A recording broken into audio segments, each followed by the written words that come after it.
అబ్బో ఇక్కడ కేజీ చీరలు కొంటే అర కేజీ చీరలు ఫ్రీ అంట. మంగళ్య షాపింగ్ మాల్, కేజీల్లో సేల్, టన్నుల్లో ఆనందం. సంసద్ చలో మార్చ్ ఉద్రిక్తతలపై సుప్రీంకోర్టు కీలక వ్యాఖ్యలు చేసింది. ఆందోళనల వేళ పోలీసులు, భద్రతా బలగాలు సంయమనం పాటించాలని సుప్రీంకోర్టు సూచించింది.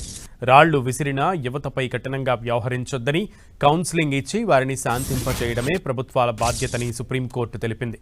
నిరసనకారుల సమస్యను వినడమే బలమైన ఆయుధమని, ప్రభుత్వం వైపు నుంచి దూకుడు ప్రదర్శిస్తే సామాజికంగా హింస మరింత పెరుగుతుందని సీజేఐ ధర్మాసనం హెచ్చరించింది. కొందరు దారి తప్పిన మూకలు రాళ్లు రువ్వినా యువతను శాంతింపజేయడానికి ప్రాధాన్యం ఇవ్వాలని సీజేఐ జస్టిస్ సూర్యకాంత్ ధర్మాసనం సూచించింది. యువతకు కౌన్సిలింగ్ ఇచ్చి వారి నిరసనలకు కారణాలను వినడమే అత్యంత శక్తివంతమైన సాధనమని తెలిపింది. ప్రభుత్వం నుంచి వచ్చే తీవ్రమైన ప్రతిస్పందన సమాజంలో మంటలను మరింత పెంచుతుందని హెచ్చరికలు జారీ చేసింది. గత నెల 20న సంసద్ చలో మార్చ్లో హింసను ప్రేరేపించిన నిర్వాహకులపై చర్యలు కోరుతూ కేంద్రం పిటిషన్ దాఖలు చేసింది. దీనిని ప్రధాన పిటిషన్తో సీజేఐ జస్టిస్ సూర్యకాంత్ ధర్మాసనం జత చేసింది.